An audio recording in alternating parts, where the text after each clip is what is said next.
C'est tout? Tout ce que votre magie peut faire, Saruman? Maintenant, ça va chier.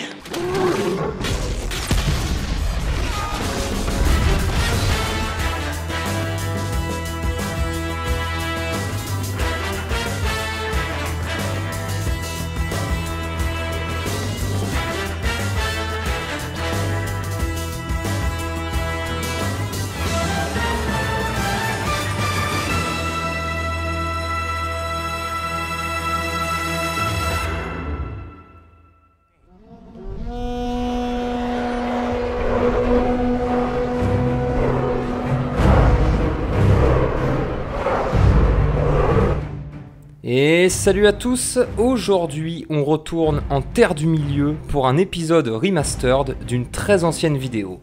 Aujourd'hui on s'attaque à l'une des factions les plus industrialisées de l'Heroic Fantasy. Aujourd'hui on va reparler de l'Isengard. Alors vous êtes venu quérir des informations. J'en ai pour vous. Dans l'univers du Seigneur des Anneaux, l'Isengard est à la fois une forteresse et une faction de la Terre du Milieu alliée au seigneur ténébreux Sauron. Géographiquement parlant, la forteresse d'Isengard est un domaine délimité par un mur d'enceinte en forme de cercle, défendant en son centre la tour d'Orthanc, construite à partir d'un métal inconnu et indestructible. Par son allure cerclique avec une haute aiguille montante au milieu, et surtout par la présence de magma en fusion dans son sous-sol, une théorie veut que le lieu marque l'emplacement d'un ancien volcan. À plus grande échelle, l'Isengard se trouve à l'extrémité sud des monts Brumeux. Il est traversé par le fleuve Isen, qui prend sa source non loin à l'est. Au nord-est s'étend la forêt de Fangorn, et au sud, le royaume de Rohan. Si on résume, on a donc une place forte avec beaucoup d'espace, un sol volcanique parfait pour des forges, un paquet d'arbres gratuits pas loin, et des plaines agricoles à peine défendues. C'est tout cela qui fait de l'Isengard une position stratégique pour préparer une invasion en force. Mais ça, on y reviendra. Il faut nous joindre à lui, Gandalf. Il faut nous rallier à Sauron. Historiquement parlant, la forteresse a souvent changé d'allégeance au fil des siècles. Bâtie lors du Deuxième Âge par les Numénoréens en exil, l'Isengard servait à l'origine d'avant-poste pour surveiller la trouée de Rohan, avec un palantir dans la tour pour faciliter la communication avec le royaume de Gondor. Au cours du Troisième Âge, l'Isengard est délaissé par un Gondor en pleine chute. La tour d'Orthanc est finalement prise par les Dunlendings, qui s'en servent de tête de pont pour lancer des raids contre le royaume de Rohan, qui finira à son tour par prendre le contrôle de la tour, alors que les Dunlendings périront lors de la famine provoquée par le long hiver en 2759. Ne sachant que faire de cet avant-poste désormais inutile, l'intendant du Gondor Beren offrira finalement les clés d'Orthanc à Saruman le Blanc, alors chef des Istari, pour en faire le siège des magiciens envoyés par les Valar en Terre du Milieu. Seulement, pas de bol, quand le Seigneur des Ténèbres Sauron s'est relancé à la conquête du monde, lui aussi a saisi le caractère stratégique de l'Isengard, et a réussi à corrompre l'esprit de Saruman pour en faire son allié. Et c'est donc la fleur au fusil que le Mordor de Sauron et l'Isengard de Saruman sont partis main dans la main en guerre contre les peuples libres de la Terre du Milieu. Ce n'est que mensonge. Saruman le Blanc a toujours été notre ami et notre allié. Comment l'Isengard, cet avant-poste perdu dans la Cambrousse, est parti en guerre en dirigeant des milliers d'orques et d'Uruk-hai? La réponse tient en un mot, l'industrie.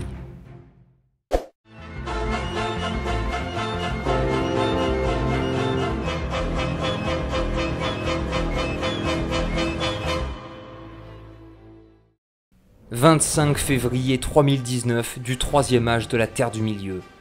La première bataille du gué de Lycène.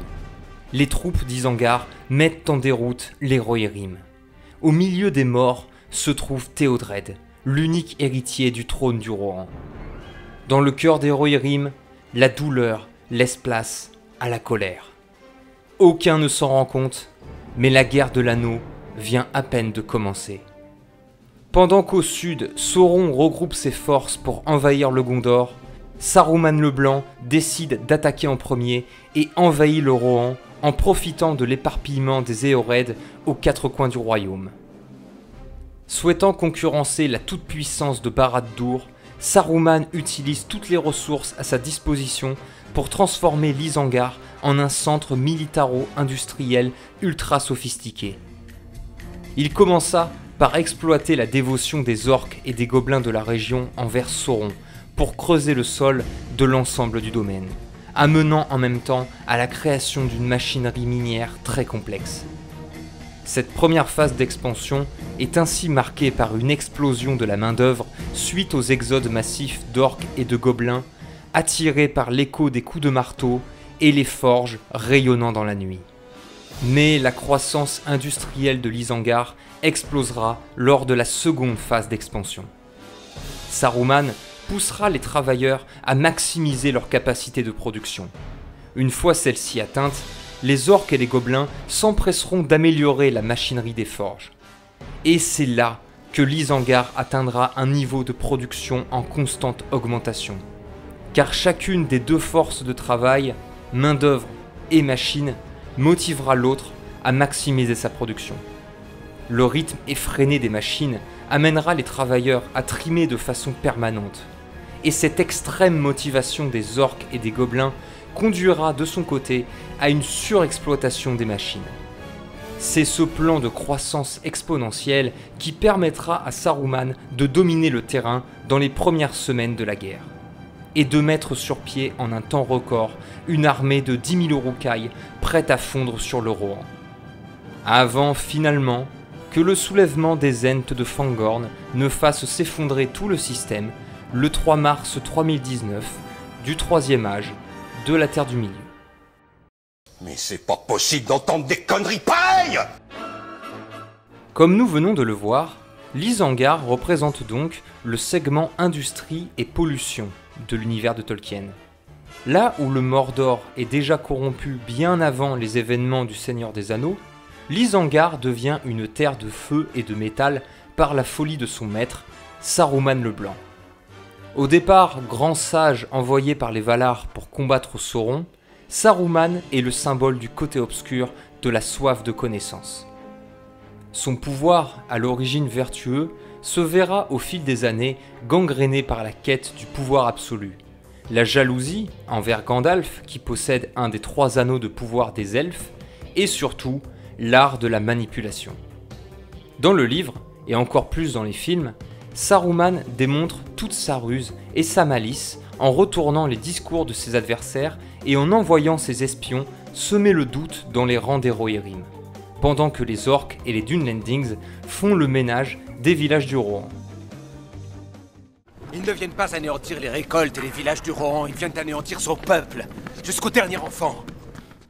L'ambition de Saruman est tellement immense que le gars va même changer son titre de Le Blanc en Le Multicolore ou Aux multiples couleurs selon la traduction, marquant son divorce complet avec les Valar qui vont transférer son titre et donc sa couleur sur Gandalf.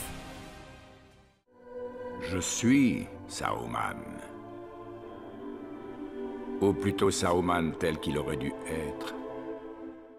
Gandalf le Blanc est symbole de sagesse, de puissance et de connaissance.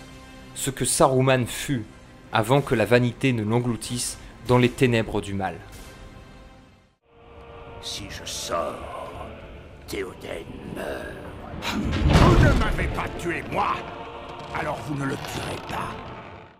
Son cœur empli de mépris pour tout ce qui faisait l'ancien monde, Saruman rêve de métal, d'un ordre nouveau et moderne, un monde qu'il pourrait contrôler. Il s'imagine parfois supérieur à Sauron, et oublie qu'il n'est qu'un pantin entre les doigts du Seigneur des Ténèbres. Et c'est cette soif sans fin de puissance qui conduira à sa fin, reprenant un autre message de Tolkien dans ses écrits: « Quoi qu'il arrive, le mal a pour seule destinée le néant. »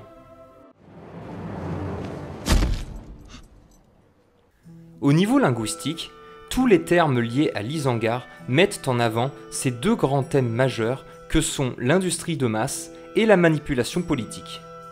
En vieil anglais, Isengard signifie enclos de fer, un nom qui décrit autant physiquement cette forteresse que métaphoriquement la stratégie d'expansion industrielle que Saruman met en place.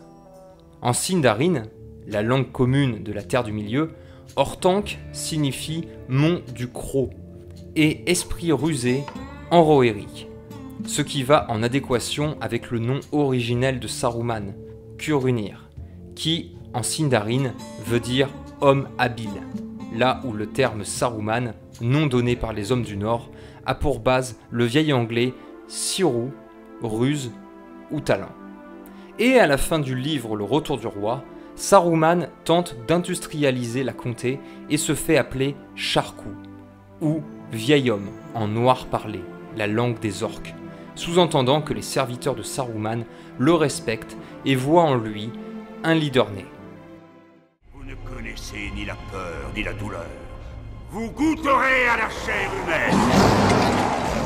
Quand Le Seigneur des Anneaux a été publié dans les années 1950, l'heroic fantasy était déjà un genre surreprésenté dans la culture littéraire.